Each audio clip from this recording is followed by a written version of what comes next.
नमस्कार। इस समय मैं मुंगेर जिले के तारापुर विधानसभा क्षेत्र में खड़ा हूं। हमारे साथ मौजूद है पूर्व केंद्रीय मंत्री जयप्रकाश नारायण यादव और उनकी बेटी दिव्या प्रकाश। दिव्या प्रकाश तारापुर विधानसभा क्षेत्र से उम्मीदवार हैं। बाप उनके पिताजी उनके बेटी के लिए यहाँ वोट मांगने के लिए आ रहे हैं। दिग्गज नेता हैं आरजेडी के। एक पिता की उम्मीद अपनी बेटी के लिए। पिता की जो आकांक्षा रहती है वह तो अपने जगह पर सही है, लेकिन पिता के आकांक्षा से भी बड़ा जनता की आकांक्षा, और जनता जो है लोकतंत्र का मन मंदिर है, वही जो है शक्ति है। इसीलिए जनता में विश्वास और जनता का विश्वास जीतना ये सबसे बड़ी जिम्मेवारी है। और मैं मानता हूँ हमारी बेटी नहीं बल्कि तारापुर की बेटी है, बिहार की बेटी है, देश की बेटी है। जितना बेटा काम नहीं करता है उससे भी बढ़ चढ़ के बेटी काम करेगी और तारापुर का विकास करने का काम करेगी। जितना बेटा काम नहीं करता उतना बेटी काम करेगी। आइए हम बेटी से पूछते हैं कि तारापुर के विकास के लिए उनके पास क्या क्या योजनाएं हैं, वो तारापुर के लिए क्या करेंगी। दिव्या जी, पहला सवाल, आप तारापुर के लिए क्या क्या योजनाएं हैं? जी, तारापुर के लिए बहुत कुछ सोच रखा है। ये अभी भी थोड़ा विकासहीन क्षेत्र है। यहाँ पे अगर महिलाओं पे फोकस करें तो हम सबसे पहले यहाँ पे महिला डिग्री कॉलेज नहीं है, मैं उसके लिए प्रयास करूँगी। यहाँ पे सड़क और बिजली की, मेनली सड़क की बहुत बड़ी दिक्कत है, बिजली की दिक्कत है, और बाकी चीज़ें हम और आगे जब करेंगे तब हम डिस्कस करेंगे।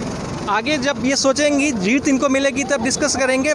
मैं जयप्रकाश जी से पूछना चाहूँगा। जयप्रकाश जी, एनडीए वर्सेस महागठबंधन, पिछली बार तो आप जेडीयू के साथ लड़े थे, इस बार चुनौती कैसी है तारापुर में? जेडीयू के साथ हम नहीं लड़े थे, जेडीयू हमारे साथ लड़ा था और बिहार की जनता ने भाजपा को भगाया था, बैक टू पवेलियन किया।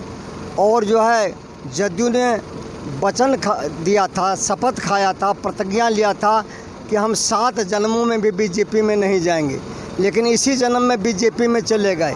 जनता सबक सिखाएगी और जेडीयू और बीजेपी दोनों का भैकम खुल जाएगा और बैक टू पवेलियन जनता भेजने का काम करेगी। परिवर्तन की भारी लहर है। बिहार का अगला मुख्यमंत्री युवा लोग जो है, चाहे बिहार की जनता जो है सीधे चाहती है कि युवा शक्ति का प्रतीक तेजस्वी यादव बिहार का मुख्यमंत्री हो, और इन लोग का जो है भैकम खुल चुका है। जेडीयू बीजेपी का इसका नामो निशान नहीं रहेगा, इसका आता पता और खाता बही नहीं रहेगा। आप लालू यादव के बहुत करीबी रहे हैं नेता। इस चुनाव में लालू यादव नहीं है, तो लालू यादव के बिना चुनाव आरजेडी के लिए कितनी चुनौतीपूर्ण है? सबसे बड़ी बात है कि लालू यादव ने एक जो है शक्ति के रूप में, एक जो है विचार के रूप में, एक थ्योरी के रूप में लालू यादव बिहार में, देश में स्थापित हैं। लालू जी का विचार हमारे साथ है।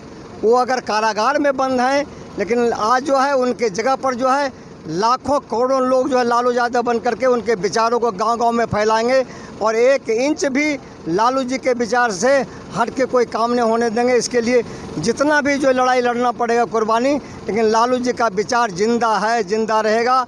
लालू जी बिहार के और देश के आन हैं, बान हैं, शान हैं और सम्मान हैं।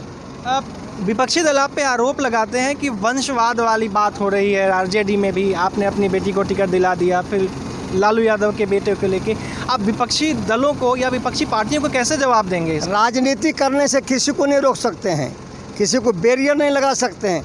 जिसमें राजनीतिक क्षमता है वो सब प्यारे हैं, और हर की बेटी प्यारी है और हर का बेटा प्यारा है।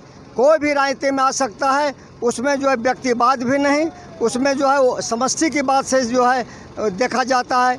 इसलिए इसमें कोई जो है व्यक्तिवाद के आधार पर नहीं, यह समझ जो है लोकतंत्र में सबको अधिकार, जो राइट है एक वोट देने का, वो उसी के आधार पर ही हो रहा है। दिव्या जी, ये सवाल मैं आपसे भी पूछूंगा क्योंकि आपसे पूछा जाएगा अभी, आप अगर जीतती हैं तो, या जो भी होता है, कि वंशवाद की जो बात हो रही है वो कैसे आप इससे निपटेंगी? जी नहीं, ऐसे वंशवाद की कोई बात नहीं है। यहाँ पे फ्री है, डेमोक्रेटिक कंट्री है, everybody is free to contest election. और मैं भी मतलब यहाँ समाज सेवा करने ही आई हूँ। एक अच्छी बात है कि पिता का साया है, पिता से सीखा है, तो वो इनफैक्ट लोगों के लिए बेटर ही रहेगा कि डेवलपमेंट और अप्रोच बेटर वे में तारापुर की जनता को मिलेगा। तो दिव्या साफ कर रही है कि डेवलपमेंट और अप्रोच, जयप्रकाश जी कह रहे हैं जीत तय है, और उनकी बेटी भी जीतेंगी और उनके दल की सरकार भी बनेगी। 3 फेज़ में इलेक्शन है। 28 को यहाँ इलेक्शन है, 28 अक्टूबर को पहले फेज़ में यहाँ इलेक्शन है, 10 को परिणाम आएंगे। उस समय भी हम जयप्रकाश नारायण जी से बात करने की कोशिश करेंगे, लेकिन तब तक हमें इंतज़ार करना होगा। तारापुर से अपने सहयोगी मुनेश्वर के साथ सत्यकाम, NBT ऑनलाइन के लिए।